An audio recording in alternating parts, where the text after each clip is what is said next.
Yep, it's a Stupidly Small podcast. It's Wednesday, 20th July 2016. Hello, Lauren Clark. Hi, Stu Farrell. Is it 10 days until your birthday? Well, we don't Shall we start singing a song, talking about it now? Is it the... This is the song. No, I think it should end right now. And that accompanying dance should be put in the back drawer, the bottom drawer forever. I don't know what the back drawer is, but it looked like it came from the back drawer. That was a shocker. You didn't like the accompanying dance? No. That was a special one for you. Thank you very much. Well, if that's what I get 10 days out, I can't wait for my birthday. Now, Lozzie, we don't have a whole lot of time. Sorry. This morning, so let's get straight to the heart of the matter. And I've got to, I wanted to come in here this morning and hit you with a question. Good God. Yes. With a metaphorical hit. A metaphorical hit. I don't even know what that means. It sounds like I know. No, that's exactly what you mean. Good, I think. You know, I get really mixed up with analogy, metaphor, and the other one. Simile. No simile. Analogy, metaphor, and... Allegory? No. Regardless. Whatever. Yeah, those ones. I don't get it. Whatever. The vague, same ballpark. I know, but I you know, people like you, if you say it the wrong way, they pull you up and they take much joy and great joy in it. Anyway. But we sound like a horrible breed of people that you are. The You're person that you just disgusting. referred to. I just said to you that it's all much the same, so don't Let it include me. go. Again, it's been in my mind since yesterday. You're a dreadful And you were telling me a terrible story about that song. No, all I was saying is that song, okay, so that's Let It Go from the movie Frozen. Haven't seen it, but apparently Neither it's a have good I. kids film. Neither have I. But it is, that song, girls of a certain age know and sing, and It's an they empowering song. go to parties dressed as the person and stuff, right? Elsa, who's in it. I haven't seen it, but I know all My of the nephew things. does. He loves Right. it. No, boys do too, actually. I've seen a few of them. Anyway, whatever. Point being, there is a genre, I would call it, of videos on YouTube of dads singing Let It Be in the car. Is it called Let It Go? Let It Go. Beatles song. Sorry, Let It Go. Let it be. They go, Dad, stop singing these old people's songs. Can't we sing the new ones? Imagine that. Let it be. Oh, let it be. Dad. No, it's Let It Go, and they sing it in the car, and they sing it with the kid who's in the back, and this impassioned child singing this song because it's a ballad, like it's a empowering ballad, right?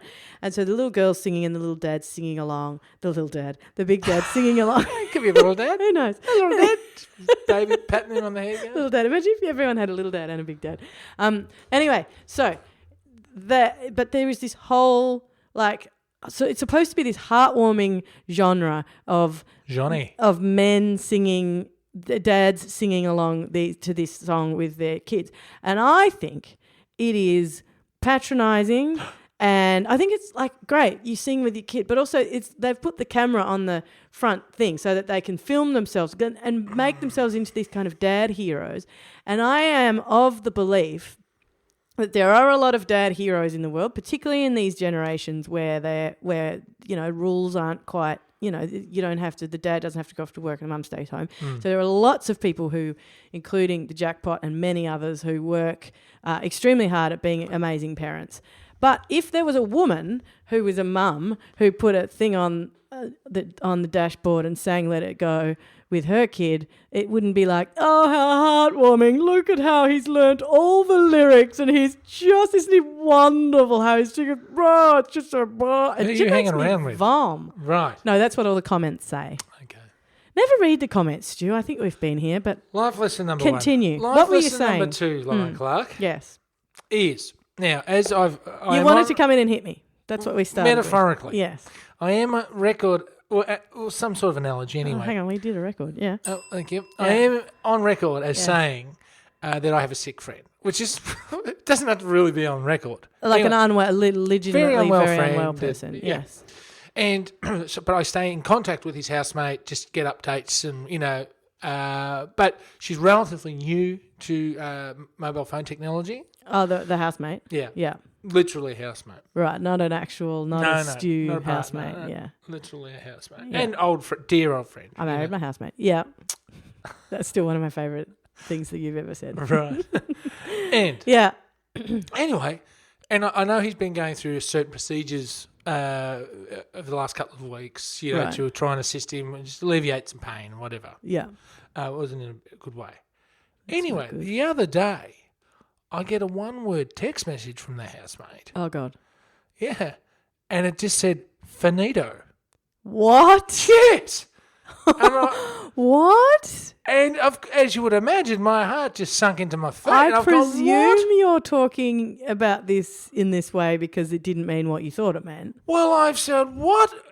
And I said, what, radiation? Like, question mark? And no response for at least an hour. What? And I'm No, you going- got to ring up No, after well, that. I didn't. I figured maybe they were in any possible way, good way to be talking, or I wanted to, like, do a bit of a arm's length it a bit, just, and then get involved after when I'm bit of a ready, man. when I'm invited into being involved. And no, just the radiation's finished. 1 or 2 weeks we should know how effective it's been. Oh, my. And I've gone, thank God. I said, you scared the hell out of me. And says, oh, yeah, sorry about that.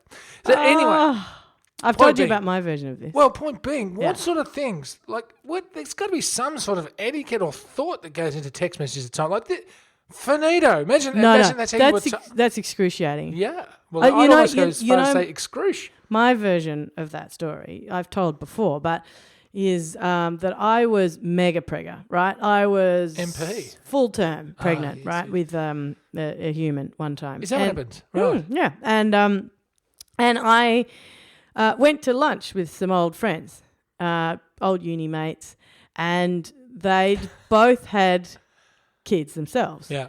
And they said, how's it going? Like, what's it, when's the thing? What's going on? How, whatever. And they said, and they're both blokes, and they said, listen, you've got to tell the jackpot that there's a great app for tracking contractions. Oh, yes. And I said, oh, cool, what is it? And they said, the name of the app. And I You're not did. going to give it? I'm going to. Oh, I see. And they You said, should do what you did the other day. and I blow your know, whole don't, please punchline. don't. Yes. So I said, okay. And I wrote, as I used to do with things like this, because I'm hopeless and I will never remember if I put it in notes. I won't remember to remind the jackpot. I drafted it as a text message to him. I just put it in draft. I just wrote the name of the app in the thing. And then I shut the phone, turned the phone. I didn't actually turn it physically off, but I turned it to silent because we were about to have lunch and we were talking and whatever. And I put it back in my bag. And then we had lunch and we had a lot to catch up on. Right. And probably weren't going to be seeing each other for a long time because, mega pregger. So Arm's length, yeah. arm's length. So an hour and a half, probably minimum, we're hanging out, having a lovely time. And then we have a big chat, and then they walk me back. I was working in the city, so they were walking. I waddled, so it was about 2 hours. Right. And then I get my phone out of my thing, and I have like 27 missed calls, some from the office that I was working in, some from the jackpot, millions of text messages, and they're all saying, what do you mean? What's going on? Where are we? What's going on? Where are you? Is everything okay? And then a few words that I will not repeat Right. after a while. Now, the jackpot, just to paint the other side of the story, the jackpot was his mum was in town. She's from out of town. She was in town. They were buying some last minute things.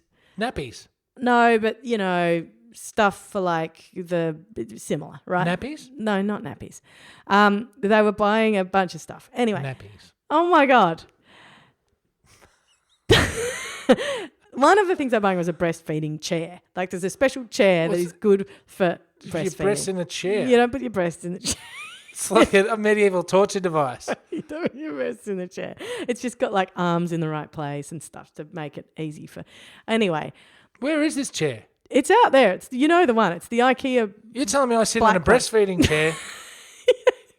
It's not like it grows breasts for you. That's what I'm feeling it odd. What's Anyway, this it's coming the out of normal me? chair, but Right. but it was just, I knew it was good for that. Anyway, so it turns out you can breastfeed it standing up on a, cardboard box if you And want you to. do. I frequently do. Yeah. Anyway, so he's there with his mum. Now his mum is like, his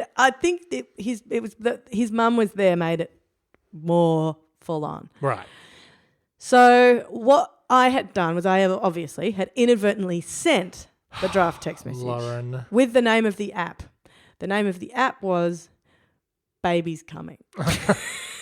So I have sent a text message saying Baby's Coming. Mm-hmm. And I have then Turn your phone off. Bye. turned my phone off and First time, disappeared. Dad. Yeah. I've disappeared for 2 hours, an hour and a half, whatever. He's been in the car park at IKEA and he's got this thing saying Baby's Coming, and he's gone, well, this wasn't the plan. Like he didn't panic. Like I would have gone, what the hell? Especially if he was having a baby. Well, that's true.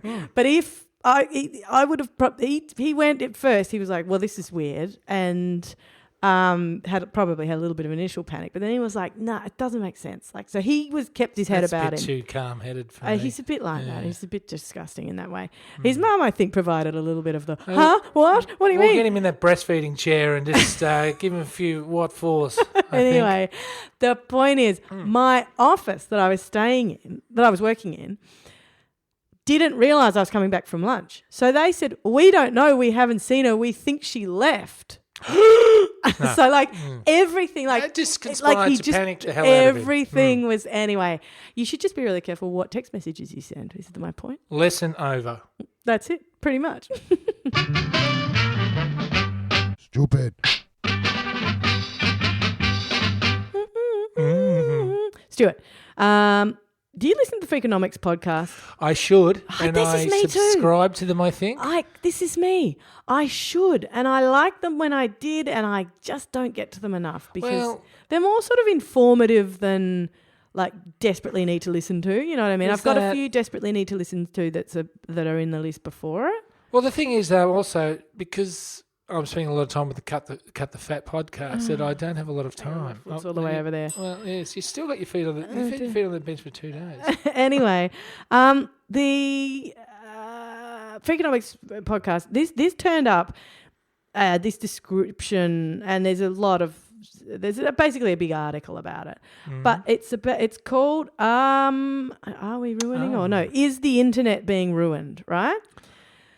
And it's interesting because it touches on things like the fact that the effects that the internet can have on real life events and vice versa, and all sorts of things. Like, did you know that Facebook changes its algorithm just a little tiny bit, and all sorts of things change? A mate of mine recommended this one to me as well, actually. Right. So all sorts of things change. Doing the rounds. Sorry, continue. It's popping up in people's feed a lot, isn't it? It's popping up. This is a perfect what's in my feed. Anyway, and it is, so basically things like, we were talking... Did we do the song? Huh? Did we do the What's in My Phone song? Yeah, we did. Oh. Calm down. Gone mad. Anyway, and it is... it talks about the fact... So we talked recently... Well, you and I talked actually off air about the fact that